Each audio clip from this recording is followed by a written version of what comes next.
What a stunning and mesmerizing view, isn't it? Hey Calgary, I'm your host Ankit and welcome back to Auto Reviews 24.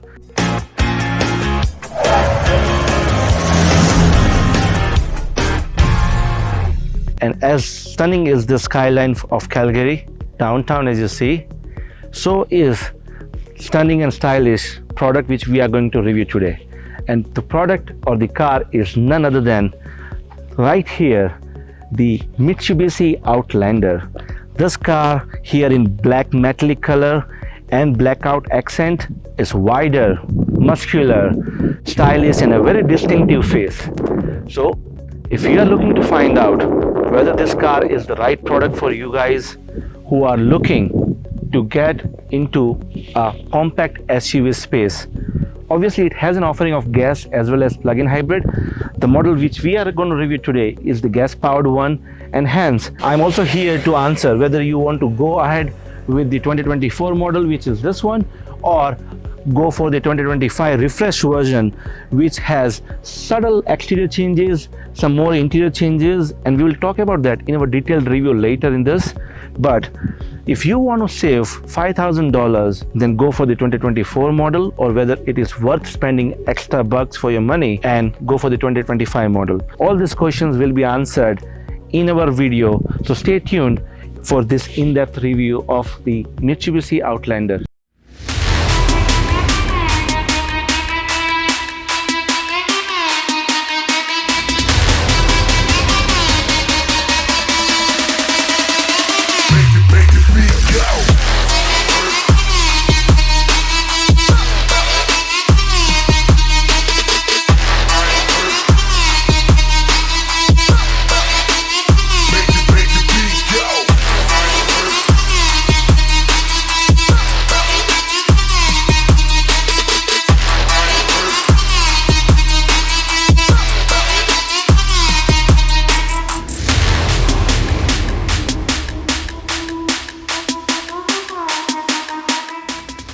So this video is for you guys if you are looking for a compact SUV which is value for your money, and it also happens to have 7 seats or a third row, then look no further than this Mitsubishi Outlander, because this is in a compact SUV space which is so crowded. You have a likes of Toyota RAV4, Honda CR-V, Mazda CX-5, Hyundai's Tucson, Kia Sportage, you name it and you have it.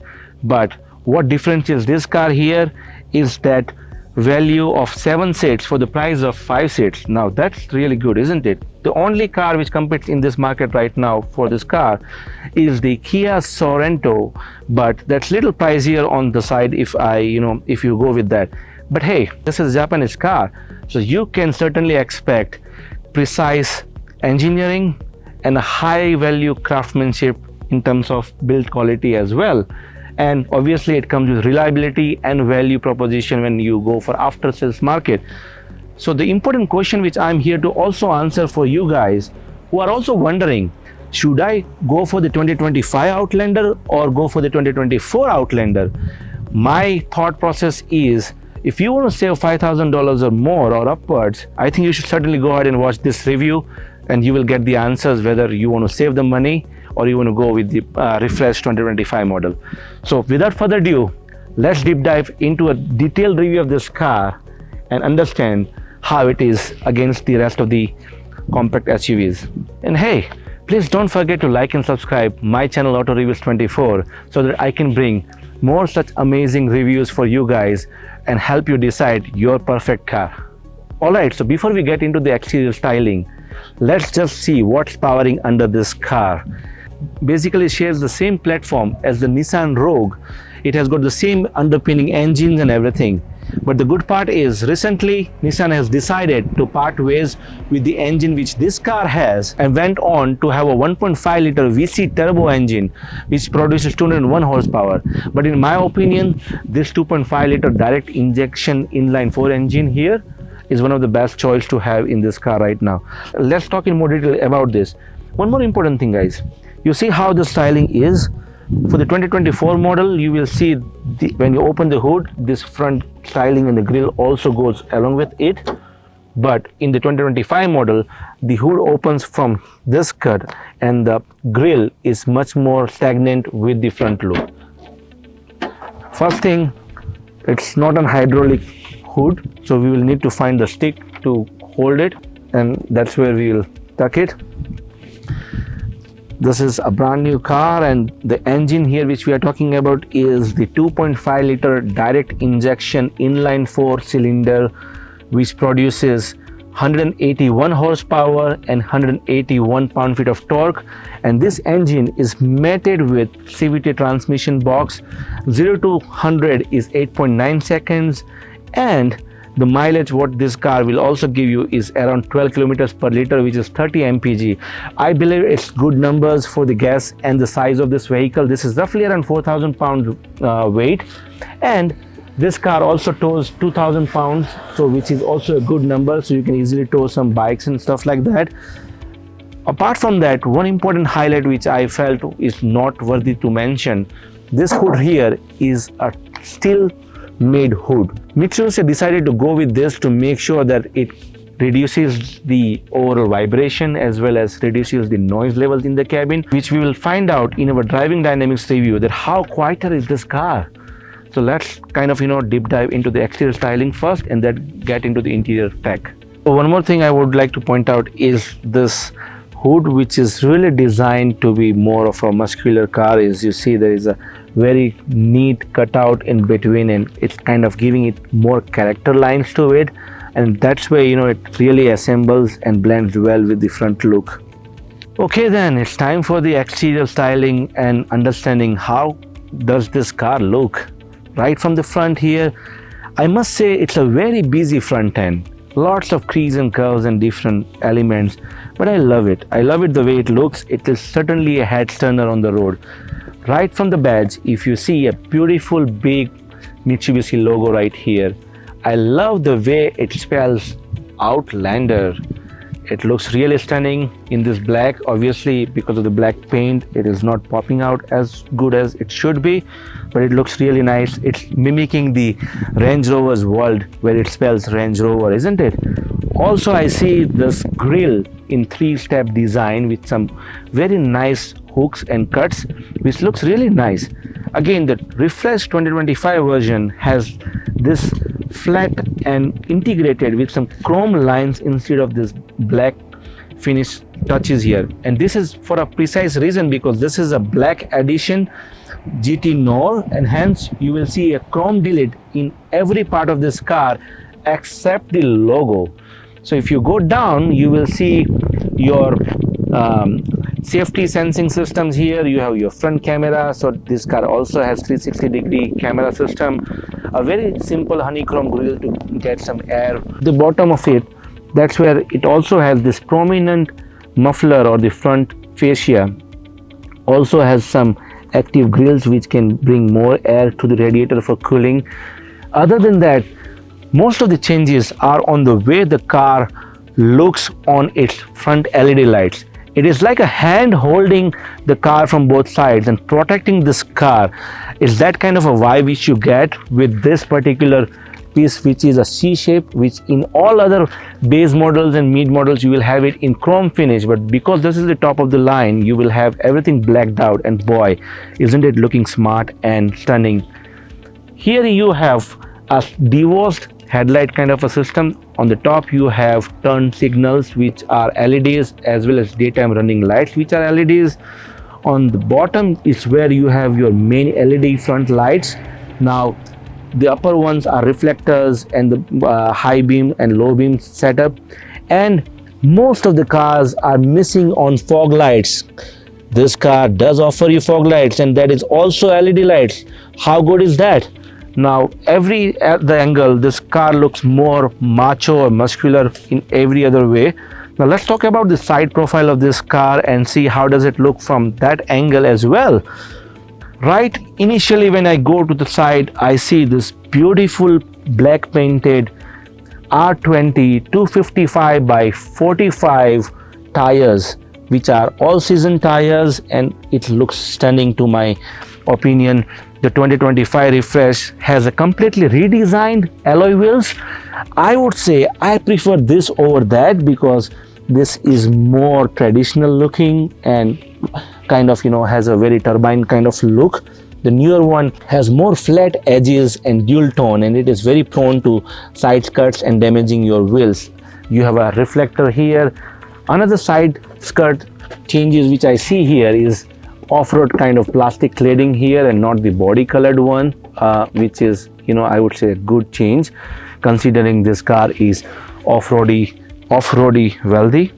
On the sides, if we go, that's where you will see a very simple straight lines and a very simple cuts which goes right from here to the D-pillar or shoulders. One line goes from bottom and ends in the rear wheel.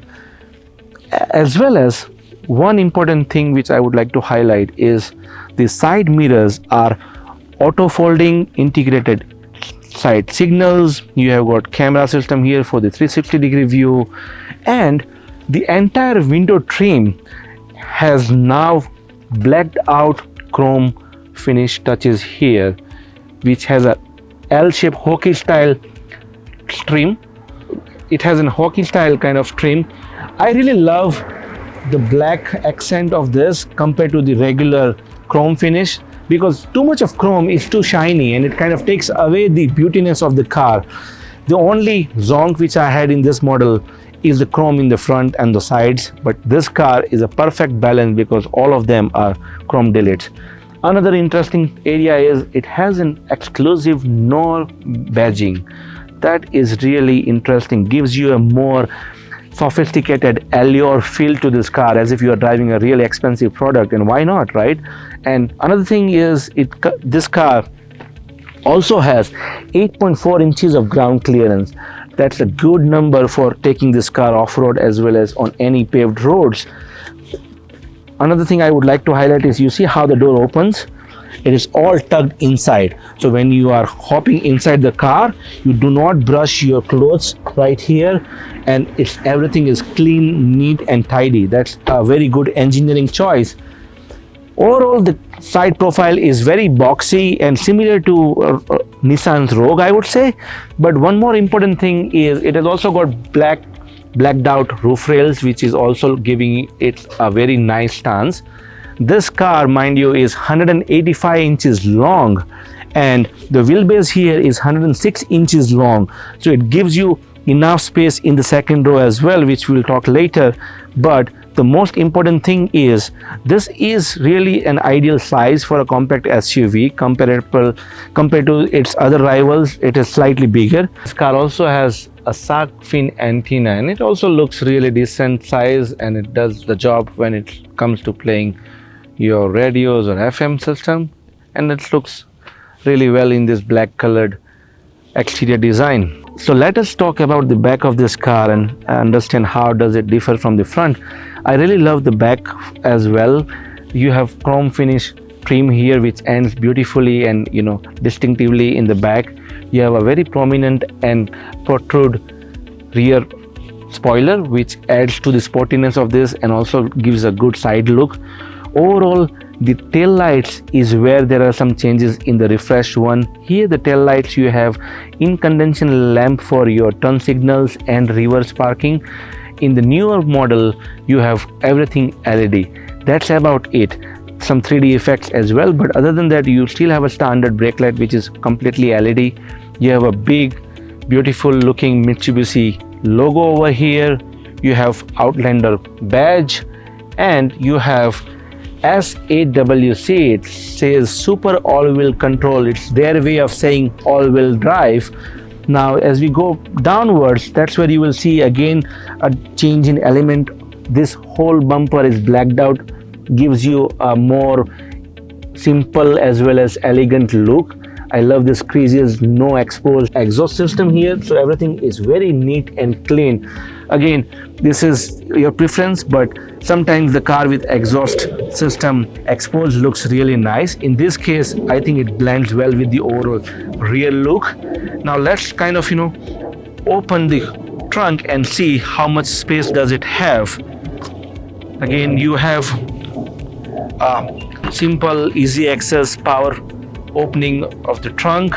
We have some items in the back. We'll just keep it aside, and that's where you will see the differentiator of this product right here. Right now the third row is up, so behind the third row you have merely 10.9 cubic feet of space, which is, I would say, not great. You can still fit in some items because there are some small cup style, there are some cubby space on both sides of it. I don't know if you are able to see it clearly from this angles, but that's one area. When you lift this, you will see a trunk cover. You can actually press it from one side and kind of easily remove it, but it's a little hard, so we'll just leave it as it is. You don't have much space under this. If you can see here, you just have simple tire repair kit and everything under this. Yeah, and that's it. So you also have a good skid plate kind of a plastic material to save your underbody here. The third row comes with a removable headrest, which is simple and easy to put it under this place. Right now we'll just keep it handy. So let's talk about the cargo space in the rear. Behind the third row you have 10.9 cubic feet of space. If I flat the third row, which we'll do it right now, which actually flat, as you see, there is no hump or anything at all. I have removed the headrest to make it simple. It's completely flat, and now you have 31 cubic feet of space. Certainly a good number, but I would say lower than RAV4 or CRVs, where it is roughly around 37 or 39 cubic feet of space. Another bit is, I would say, you can even fold the second rows with just one lever right here. You see how easy it is, and that's small things which I like. Again, it's because of the front driver seat behind. You have LED lights over here, which is easy and simple for you to watch your items in the night time. But as I was saying, if you flat the second row, you are having 64 cubic feet of space. Again, good numbers, but slightly lower than CRVs and hybrid, slightly lower than RAV4s and CRVs, which is around 76 cubic feet. Another cool features I can think of is this interesting placement of these trunk lights. At the night time, I think this is very effective because it gives you much more brighter path. Another thing is you have height adjustable switch over here, which also helps you adjust your height of the trunk opening. All of this thing adds up to a product which is compelling and very simple and easy to use. And as I've already shown you, I can even use my gesture and close the trunk. How cool is that?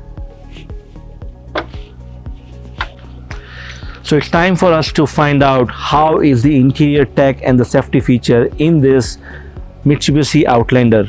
Before we hop inside the driver's seat, here is the key. It's very similar to the Nissan Rogue as well. Mitsubishi emblem. You have simple lock, unlock, trunk opening and everything else. I would say lightweight and simple, nothing fancy, but let's get into more details. As soon as I hop into the driver's seat is where the experience is really changing. The elevated fit and finish, the overall look, touch and everything is excellent. Let's start with the driver's door panel and understand how great the craftsmanship is in this car. Overall, if you see the soft touch plastic, but it has got interesting grooves and kind of styling to it. It's not like a very simple flat black kind of a plastic.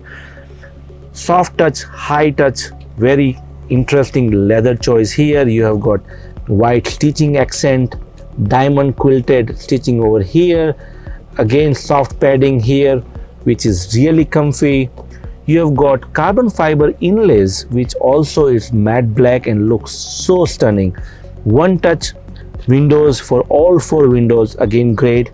One touch to turn off, this buttons here is to adjust your side mirrors, and voila, this one button you can actually fold your side mirrors and again open it. This feature is very basic, but nowadays a lot of car manufacturers are deleting it for some cost saving. I don't know why. Lock, unlock. And when it comes to cup holder space, you've got decent size cup holder here for a big bottle of a liter or two.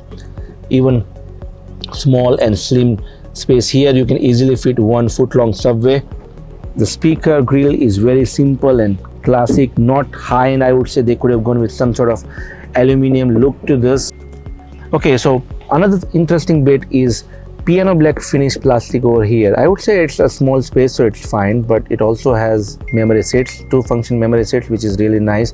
Some chrome style plastic here, which also breaks the black overall here, which is a good addition. This kind of aluminum or metal finish they could have added into the speaker grill here to bring more premium and elevated look to this door panel, but still it looks fine because it is matte black and it blends very well in this GT NOIR. Now let's get into more details about the driver's seat positioning and everything. The seats are very well positioned. You can easily see the hood as well as the front. Other than that, on my left you see you have got controls for your light adjustment of your driver's display. You also have your trunk opening button over here, and this button here is for your heads-up display. This car also comes with 10.8 inch of heads-up display. That is quite interesting. I don't know if we can capture that from this angle, but if the video captures, there you see it's very big and bold as well as bright heads-up display. Much needed thing nowadays in the modern cars. This driver seat is 8-way adjustable, so you have got lumbar support over here, back support here, as well as front and back, up down from this switch. And let's talk about the car seat comfort and the overall detailing and the craftsmanship this one has from the passenger side seat. Alright, so now we are in this beautifully designed Outlander's interior and tech part of it, and boy, it is so nice and soothing experience to see this very well laid out dashboard. As you see right now, it is so right. I mean, the whole interior looks very meticulously engineered. Everything is in a reachable distance, button systems, fit and finish, and everything we'll talk about. Starting from the steering wheel, guys. The steering wheel you see is also heated, and I love the way the steering wheel looks. A good decent sized Mitsubishi emblem. You have got a little chrome finish over here. It's like a 4-spoke kind of a steering wheel. You have got simple buttons on my left which controls the driver display here, which is 12.3 inches, completely digital display right here. And I really love this because it has got this interesting roller style display views. We will also come to the different views what it offers. So let's say you just simply hit this button over here. You have change meter view. When you click OK, this is the another view, a standard very typical style look again, but the screen is very bright and simple and easy to access. Let's put it back to the original view which it was. Volume controls, skip next buttons, and on my right you have voice assistance and cruise control settings and everything. Are you guessing what is this button for, the green one? Well, this car also comes with dynamic lane assist feature, which means the car will automatically keep you in lane centered and drive autonomously, which is again a great feature to have at this price point. You also have pedal shifters here, which is very decent and has a good feel to it, blacked out again. On my left you have a stock for your light controls. On my right you have stock for the wiper controls and everything else. Apart from this is also telescopic and tilting adjustable steering, not powered, but it's manual. But I think it's fair to say for this price point, I would say the best thing is the steering. Holding it gives you so much satisfaction and confidence. With this perforated style finish, it gives you that more control and grip what you need when you are driving long drives. Overall, the driver's display, as I was talking about, the heads-up display is also very visible and great. The overall soft touch plastic for this entire dashboard with that interesting groove touch to it, which is visible in your eyes, it looks so soothing and something different in the market. This area is also padded and has stitching as well as soft touch leather finish. I love the way this HVAC system and the vents are designed. Straight lines, simple, elegant, with this awesome combination of piano black, steel and chrome kind of finish that makes it look so much simple and easy to look at. This style is something which is evergreen, which will always feel good even after 5 or 10 years. Even this plastic here is soft touch plastic and very nicely done. Nicely done. On my right you have a cubby which is kind of deep and also healthy size does its job well. Over to the infotainment system, that's where things change.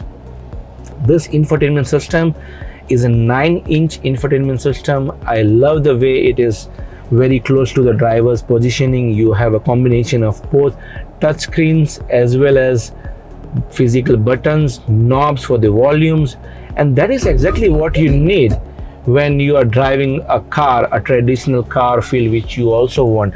Nowadays you see everything is getting into touch screen, and opening the glove box or anything else, and it becomes so much cumbersome and unnecessary to go into 3 settings inside the software and then open something.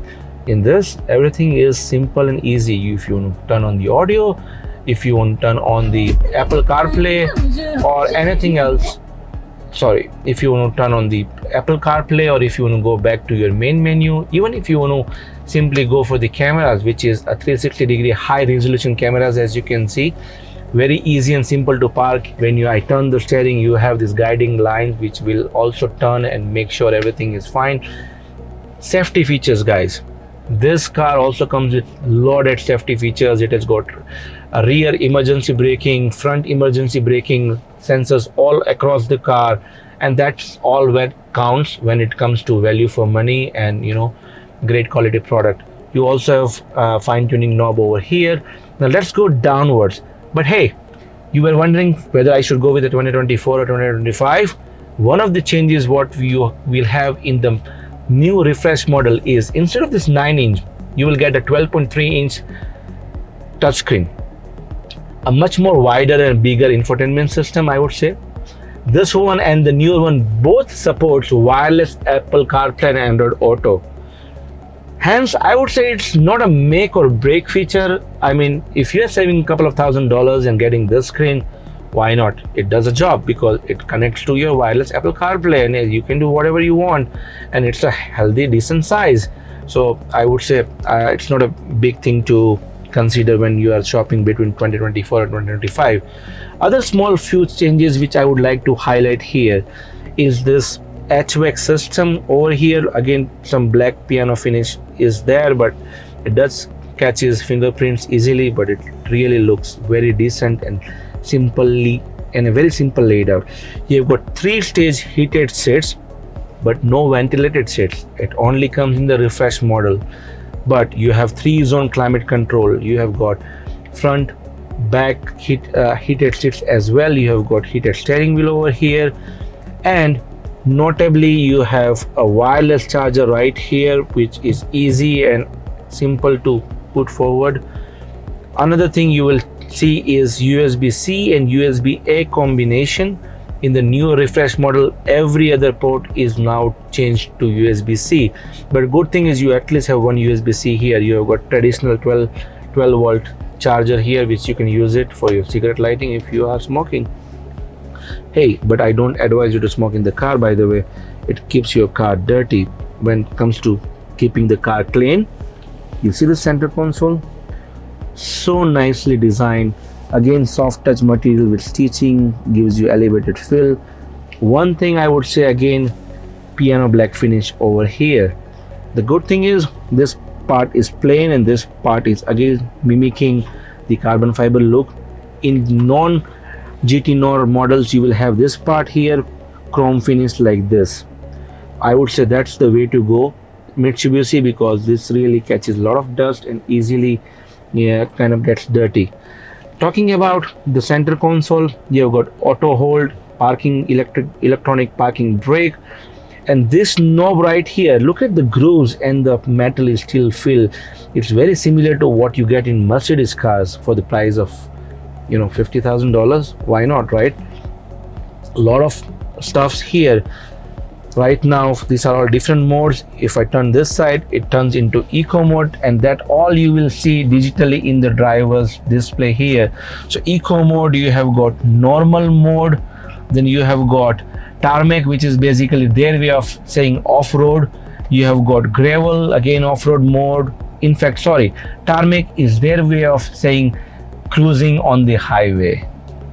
So gravel mode, then you have snow mode, and you also have a mud mode. And The switch right in between is the hill descent control. When you click this, and if you are going downwards, this will make sure your car is braking when it needs to. So all these small touches and are very handy. Another important change, guys, the cup holders you see here are very simple and easy to access. You've got chrome finish here, but if you go for the 2025 refresh, the only change is this cup holder moves from here to here, which I would say is a good position instead of being here, because when you are holding and keeping your hand here, the item does come in between. That brings us to the center console handrest. Soft, very soft, with black or white stitching here. I'm really impressed with the overall craftsmanship and the fit and finish. One thing I would say is when you open the center console, the storage is not deep, not big. Well, they've also fixed that in the 2025 refresh. The storage is little more deep and wide, I would say, comparatively, but this still does the job. There is no USB-Cs or charging points here, but I guess you can live with the ports here, so it's completely okay. Now let's talk about the headliner. Because this is the GT NOIR, you get a black roof headliner. I really love black headliners. It doesn't get dirty that much, no fingerprints. It looks really sporty and classic, isn't it? Let's talk about this thing here, sunglass holder. I love this. A lot of car manufacturers are taking away this feature, but it is very handy, let me tell you that. You've got lights, simple and easy. These are traditional yellow lights. I would want them to get into white LED lights at some point in time. You have got sunroof, a panoramic sunroof. If you can see, it has got cover which can retract and open and close automatically. And I really love when a sunroof is panoramic and it also opens. Voila, there you go. It also opens up and brings that sunlight which you need on this sunny days like this. What else we have here? A sun visor with has in simple big wide mirror, also enables the light when you open it up. Sun visor is quite wide and big. It opens up and extends easily without any effort. That's great to know. Let's talk about the music system in this car, guys. That's one of the other important features where buyers can incline towards the 2025 refresh if they are a true music lovers. This car comes with 10 speaker Bose audio system. You see Bose tweeters here with beautifully spelled Bose emblem. But hey guys, the 2025 refresh comes with Yamaha speakers. That Yamaha, yes, you're right, that Yamaha which are used in all those audios. Yes, you're right, that Yamaha that are used in all those audio production houses. Those small open style speakers which you are used to in your old days. That Yamaha has also designed a 12 speaker audio system in this very own Mitsubishi Outlander. It does sound great, I must say that. I've heard in one of the showrooms, but nothing to take away from these Bose speakers as well. I mean, they are perfect. I don't know if I can make justice by playing the song here.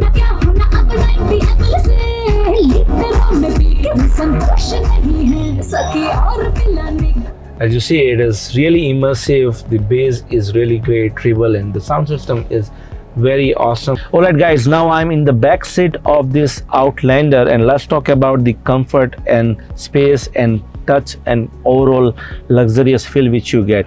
Over to the door panel for the rear passengers.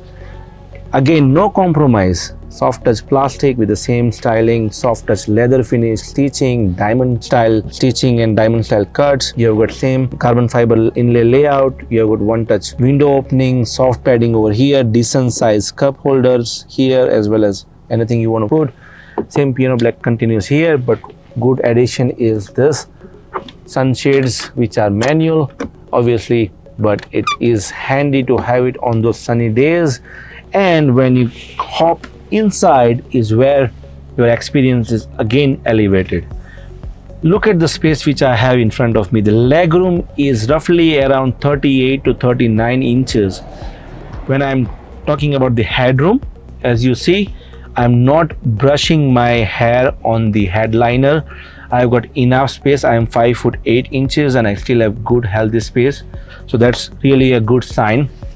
The floor is in a decent height, so my legs are not too much up, and it is giving me a very simple and comfortable sitting position. Other things I would like to mention is those small tweaks here and in the front, like you have got this pockets, like mobile holder pockets, any other thing, even a laptop holder pocket, and you get this in a leather finish seats, not only on the driver side but also on the passenger side. This all thing matters, isn't it? When I talk about the car seats and everything, let me hop into the other side of it so I can show you. Also, the car is adjustable front and back with this lever right here. It's easy. This is very handy because when we hop into that tiny little third row, that's where we are going to use this feature.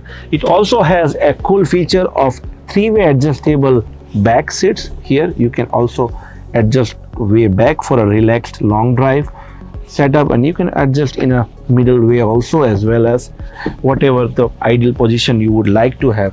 Well, to talk more about the back seats, let me hop on the other side and talk about the layout of the back seats. Same perforated style, diamond stitching, and soft padded genuine leather seats here, guys. I'm really impressed with the overall fit and finishing quality.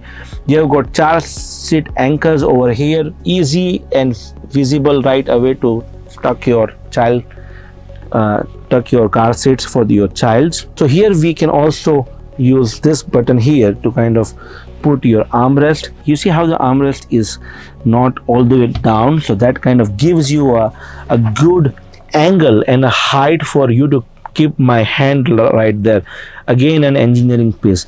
You have got cup holders over here, and it is fairly easy, and this you can use it because this is a 40-20-40 layout set, so you can actually use this while you are driving to get items from your back seat or your trunk when you want. You don't need to go all the way back, right? That's all small things which matters. Over here you have got heated seats, again 3-stage heated seats like the front. You also have a tiny small screen which can control your temperature, which again is good to have. You have got good size air vents for the rear passengers. They haven't forgotten the rear passengers in this car for sure. And you have got some USB-C and USB-A ports. Again, in a 2025 model, gone are the USB-A ports. There is nothing below here. I must say the floor is also fairly flat. There is a small hump, but it's not going to impact the center passenger at all. And you have got, again, that LED lights here are yellow and not typical LED white lights which we are used to in modern cars. You have got hook here for your coat hanger and anything else. Apart from that, everything else is really very well designed. The second passenger also has a stadium style sitting position. They feel slightly higher than the driver seats, and it has a better visibility. So now let's hop into the third row and see how good it is. Is it for adults or just for the kids? Alright then, so it's time for me to hop into this tiny small third row, as this is a 7-seat option. Let's see how we can do that, which is quite a task for a regular adult. And I'll actually go here a little bit. You see, well, obviously the floor is slightly on a higher side, but the material for the third row is again the same soft touch seat, so it is very comfy, don't get me wrong, but it is no way an adult can sit here for a longer drive. Few minutes I would say is fine. It's ideal for kids roughly around age of 4 to 10 years old. I would say they can certainly go for their hockey games or soccer games and sit here with their friends for sure. What do we have here for them? Nothing specifically apart from one bottle holder or cup holder or coffee holder. That's about it. You have got some clips to put your seat belts, but no USB-Cs or AC vents and anything else. And hence I say this third row is for occasional use only.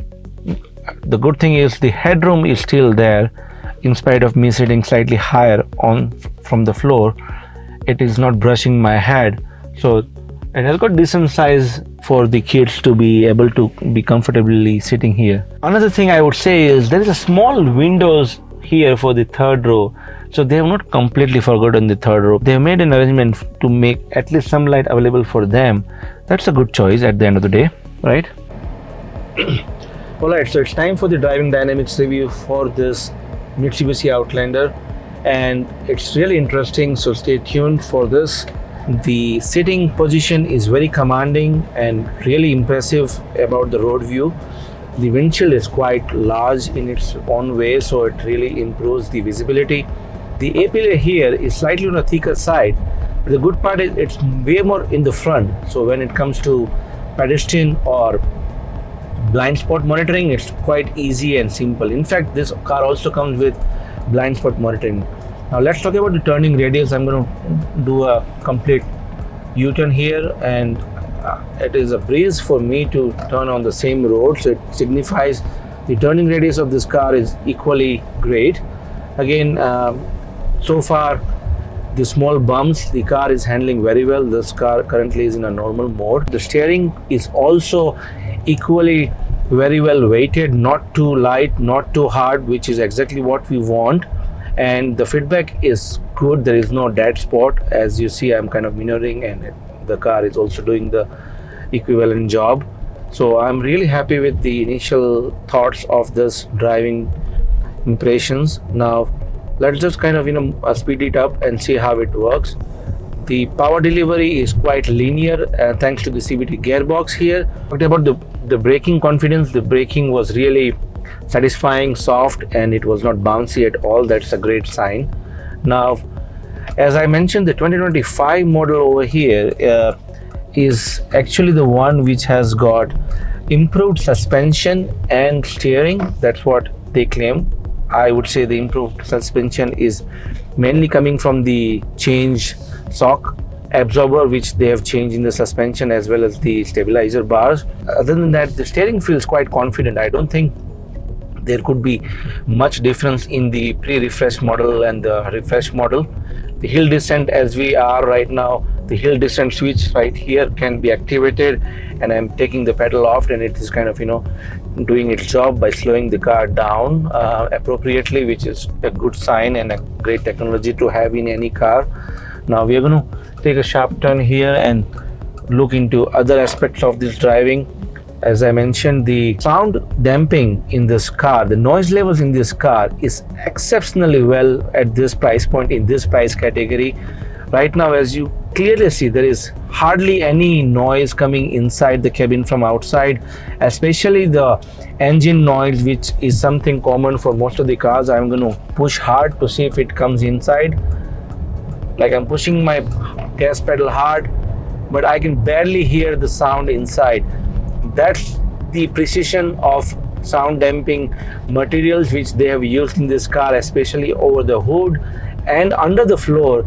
Everywhere they have used many sound damping materials, and that is translating into this great ride quality, which is very silent and smooth.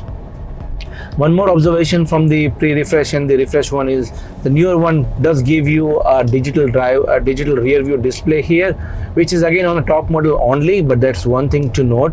But hey, I mean, the rear view glass is quite wide and big, so it shouldn't be a bigger thing in terms of decision making. Overall, the car, as you see, it also comes with wireless Android Auto and Apple CarPlay. I'm already using navigation here. It's a breeze to use while you're driving, which is a great thing to have. Now let's take a complete stop, and the handling again on the cornering and everything is really nice. I'm actually riding this on an uneven road now, and the suspension system in this car is slightly on a stiffer side, but the shock absorbers what this car has is doing a decent job in terms of making sure that the passenger does not feel the amount of roughness or jerk which the road has. I mean, so far the car has been really top notch in terms of the driving abilities. Yeah, I mean, to be honest, this car is performing well in every department. It is a perfect daily driver in my opinion. Okay, now I'm going to try to press the accelerator and see how the power delivery is. It does take a while for you to get to a speed where you want, but once you are at the appropriate speed, the car holds that speed, and kind of, at a higher speed I'm able to navigate very well confidently. The sway bars and everything is kind of giving this car a perfect control. I would still feel that it could have been more stiffer than usual driving, which is right now. So I'm going to do a parallel parking, and I'm going to use this camera 360 degree, and you see it is fairly easy and crisp and clear for me to do the parking right here. And also while reversing, the reverse camera comes in handy, and it's super fast for me to navigate in and out of a parking lot. That's again a great addition for the city driving conditions. Yeah, I mean, so far the ride is very soft and typically designed for a city driving or a regular daily driver kind of a thing. The gearbox, in fact, is interestingly nice. It is a CVT gearbox. It mimics the 8 gearbox kind of a system, but it is not actually a clumsy gearbox where you hold a gear for a longer time and then kind of shift. It is pretty quick for shifting as well, as you see right now. And if you don't like the way it is, you can always, and if you don't like this, you can always use the pedal shifters right here and change the gears the way you want. If you want to overtake in certain highway conditions right here, that's also a great thing to have. All in all, I really love the way it is driving, the way it looks from outside, every single thing in terms of noise levels, visibility, the controls, the handling, the agility, the stability. It actually shines in each and every department. So I would say one of the best driving cars. Certainly it does not have a dedicated sports mode. I would say that's one thing which they could have come up with, where you can actually stiffen the overall steering as well as the suspensions and the overall damping controls of the car, and that's how you might have a sporty feel to the car driving when you want to really drive in a zigzag road and have some fun with the car. But if you are looking for a car which is really a family hauler or something which is easy to drive and navigate, I don't think there is any car better than this one right now. Alright then, it's time for the final thoughts. Should you consider shortlist or just go ahead and buy this Outlander? Well, in my opinion, you should certainly go ahead and buy this beautiful car. I would say why. This car is a complete value package with a distinctive exterior styling, premium interior and fit and finish and craftsmanship, and it has third row 7-seat option for the price of 5 seats. And also, this is the right time for you to consider this particular Outlander, because the 2025 Outlander was just released, and hence all the dealers would like to flush out the 2024 inventory, and this is the best time for you to bargain and get roughly around $5,000 to $7,000 of discounted deal, and that brings you this car on an outright price of roughly around 50,000 Canadian dollars. And I must say, if that price really justifies this car's value overall. I mean, look at this car. Looks are subjective, I understand. The engine is slightly on a smaller size in terms of the overall output it produces, but it's still 181 horsepower. I know the competitors also have output of 220 to 250 horsepower depending upon which competitors you choose. But other than that, I have driven this car and you've seen it, heard from me, and the car completely does its job in the highway driving as well as uphill, downhill, and in any circumstances. So I don't see this as a shortfall. Also, this particular engine is a fuel efficient engine, keep in mind, and hence I would say and end this video on a high note that please go ahead and buy this car if you are a fan of Mitsubishi or any Japanese car makers. That's all from my side. Thank you all for watching my car reviews. Please like and subscribe and comment below and tell me what do you think about this car and also about my reviews, and we will see you in the next one. Thank you.